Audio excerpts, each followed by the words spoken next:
We know that Overlord really likes the Junkrat and has played Kerrigan before. Medivh, I guess, is... I mean, if we're thinking about weird hero picks here... Ooh, Medivh plus I mean, you Cho'Gao were thinking about... plus Ariel. You were thinking about maybe Medivh coming in as the pick for the last hero for Braxis, and I thought it would have made some sense. I think Zagara was still the better pick, especially given the matchup versus Malthael. Yes. But, obviously, Ballistix was like, yeah, well, I'm not going to give you that matchup. I'm just going to lane swap you. Let's see if GLuck wants to go back to something a little bit less unusual, shall we say. They've been blocked out from using Relic's Tracer all series long, 3 for 3 now. And they have not been able to use ETC either. In fact, they banned it themselves after picking Garrosh in Game 2. Maybe try to just simply pick up the ETC early here. And I was thinking they were going to maybe try to take the Hanzo away from Ballistix. The problem is that this simply can't do that if you don't ban him here, because the Ballistix will likely first pick it given SC's proficiency on the hero. So you have to ban it. So that's why we see the Relic target ban on the Tracer. The Hanzo comes out. We saw Blaze in Game 1. Game 2 was Greymane. I think it's more likely to go to the Greymane path again here. Unless they're thinking of that Genji once again, which is still very possible. Just like in Game 1, if you can provide some zoning, or SC actually creates its own zone from the side or from the back line and do some harassments, aggroes out, and take some skill out at least, and makes that timing for his teammates to engage, which is so much easier for the tanks, or like Hooligan or the solo lane, to go in. That's why SC play. Not that he's doing the most damage from the beginning of the team fight, but he's making it easier for the entire team by taking that aggro with Genji. Yeah. Well, holding it in for a while. Malfurion, not the Uther Genji if that was the plan originally, not going to be the case anymore. So Malfurion locked in, and this is just a strong pick in general. They ran Malfurion in Game 2, was obviously picked first rotation in Game 1 away from them. So GLuck, they've really prioritized their solo lane a lot. Zagara was last picked, but they wanted to win the lane hard with that, to do a kind of a cheesy pushing early game strategy on Game 2 and Game 1. They took Malthael in the early rotation, so let's see if they want to do that again here. We'll see if Kerrigan ends up being the solo laner, if your prediction of weird picks comes true. They finally put the ETC into the map. That's by far, I think, one of their biggest assets throughout this tournament has been Milky Way's ETC, and they just have not shown it to us today until now.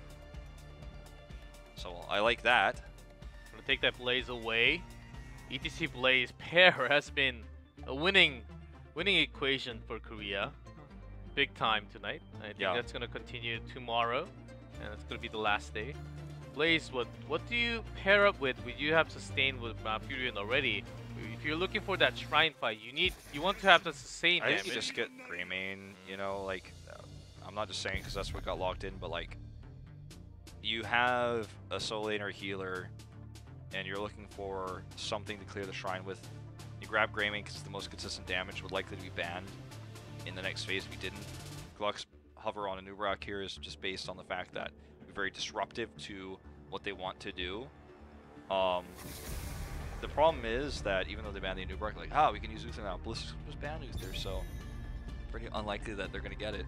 If, for whatever reason, Ballistix predicts something else, GLuck's going to be very happy because Uther is the greatest pick for GLuck right now, bar none.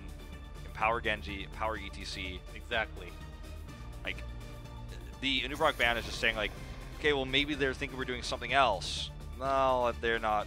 Also, just to remove that crazy amount of CC they're gonna have along with Malfurion and Blaze.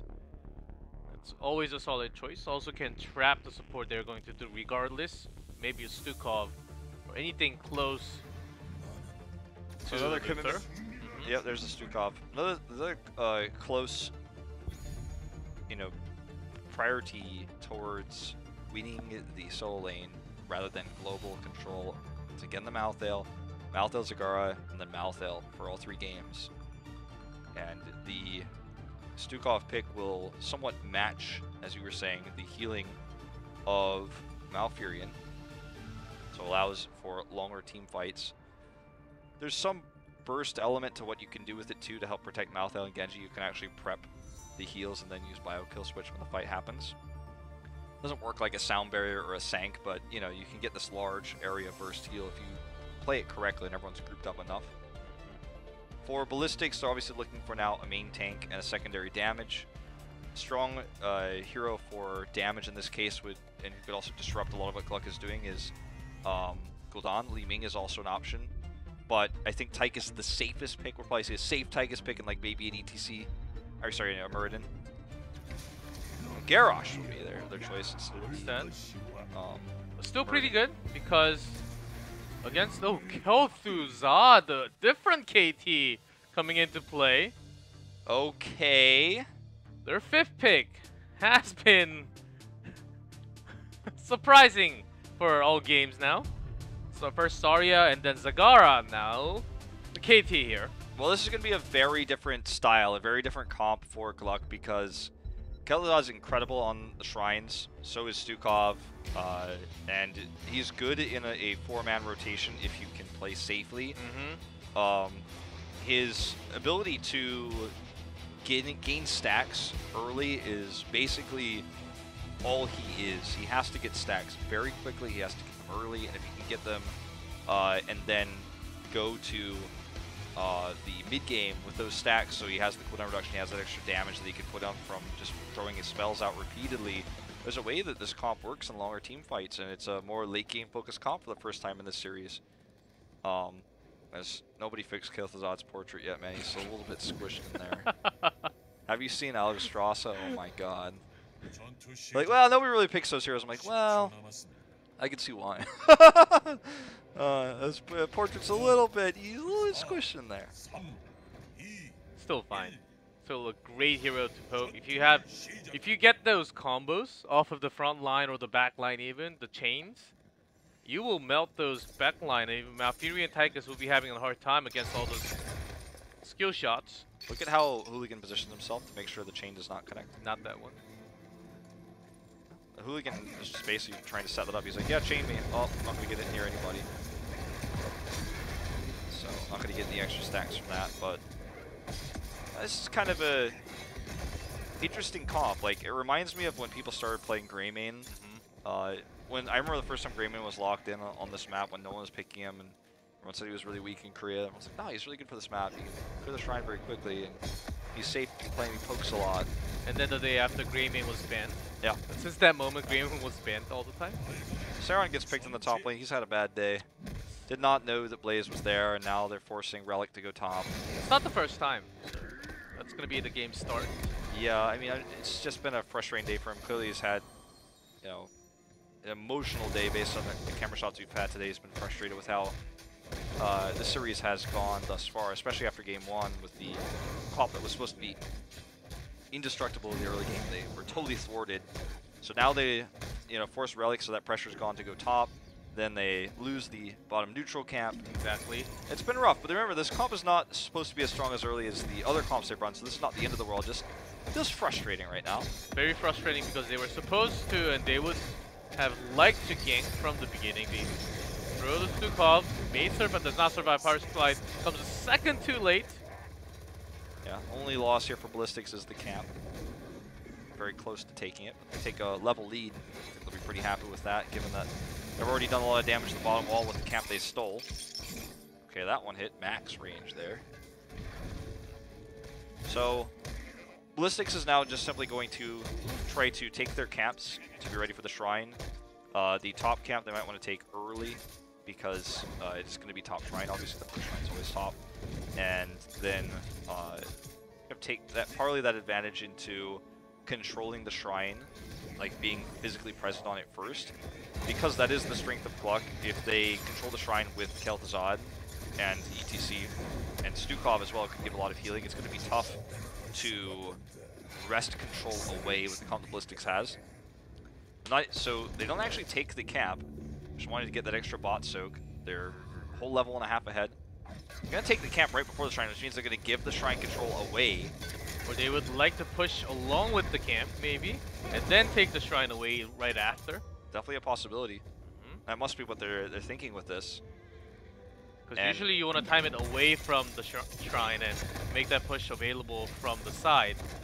And with Kel'Thuzad and ETC already showing themselves mid, Ballistix is just simply going to know that the other camp isn't taken, so they have that camp advantage. But let's see how easily GLuck is able to wrest control of this from Ballistix because of the comp they have. Ballistix is trying to fight their way in. Uh-oh, this could be bad. Okay, Relic does get away just barely, does not get rooted there.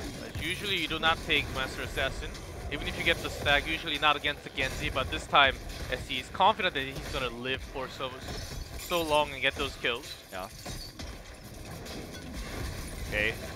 Again, rolling in here is Ballistix, trying to get control of this position. Great stun coming through from Milky Way, but there's just not enough damage through.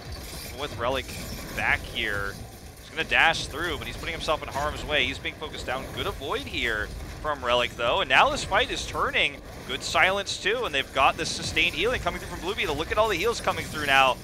And Saran gets connected. They can just kill switch it. Boom, everyone's healed up. They've got a 5v4 fight in their hands. Kel'Thuzad has got good sustained damage. They've got all this healing.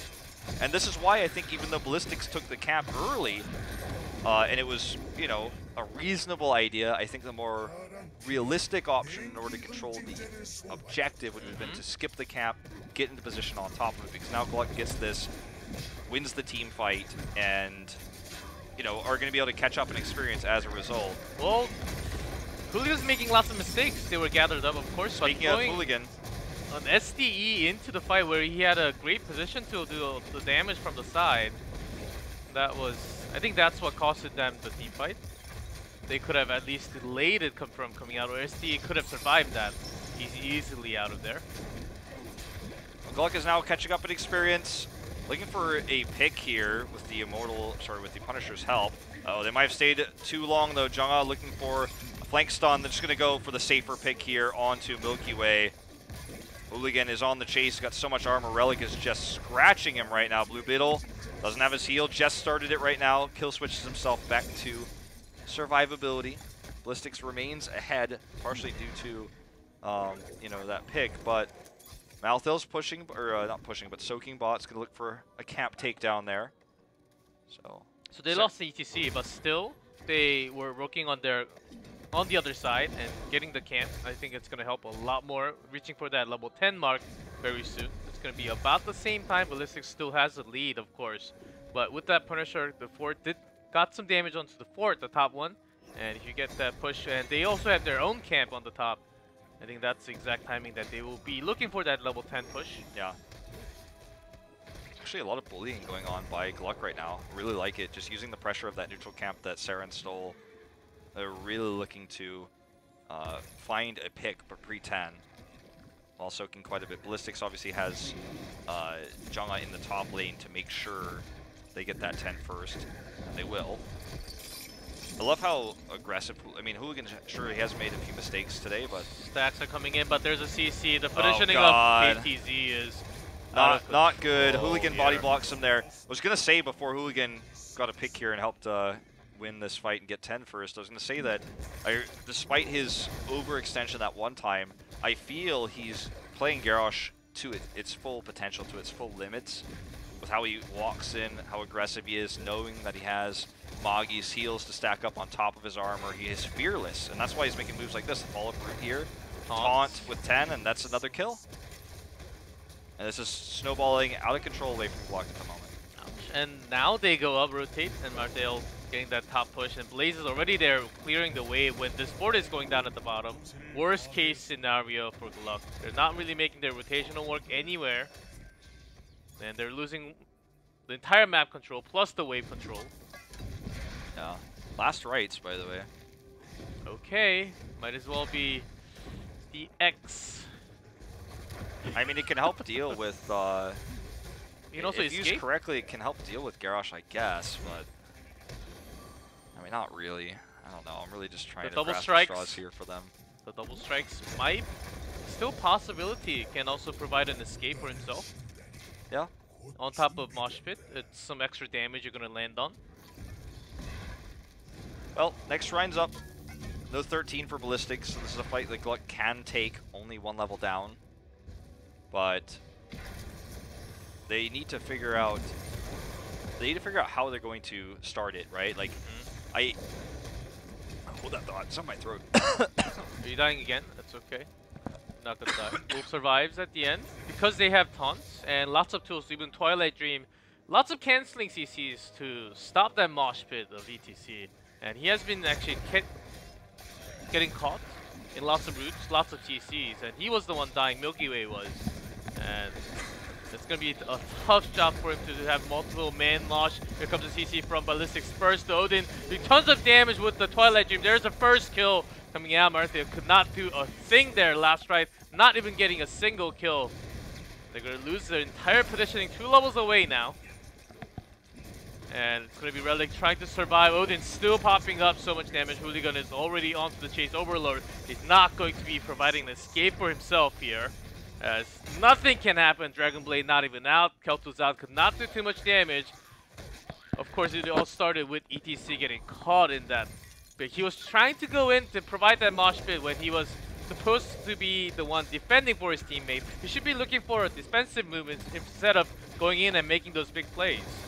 Okay, I can kind of talk now. I don't know. I think I swallowed a bug or something. Not sure what happened there. I lost my train of thought, but Junkrat got that bug too. But Ballistix, like, their team fight was insane right there. You missed a big one. Yeah, I mean, it was really well orchestrated. I was going to say the mosh pit and ETC's positioning could be what starts the fight, but it's been so difficult with how well Hooligan has been positioned. Knows how he stands every time. If ETC tries to slide in, he can, you know, just toss him and take him out of the fight. Yeah, they already got the Punisher, so it's going to be okay. And there's a big jump, and Kel'Thuzad may get caught. Not too much damage follow-up, actually. They just want to open this wall, take it slow. They have 3-level lead, entire level. They're not going for the keep. They're going for the kills here. Milky Way, get that mosh pit, but insta-cancel by the Twilight Dream. Even the Punisher is working for them. 3 kills already. This team fight is going nowhere. Throws in a Blaze, and the last one, Overlord, stays for a while, but he may actually survive. But this Punisher going to be a key. Maybe this game they're going for that end one. It's an Arcane Punisher, so they're going to try to end. Overlord here just trying to do what damage he can, but it's not going to matter. 4 levels up here with this victory, 13 kills to 1. Team Ballistix is going to take the win and take this series as Milky Way comes back, feebly tries to get whatever he can done, but it's not going to matter. Ballistix will take the series 3-0. And Wolf survives the end. Amagi still had the ice block until the end.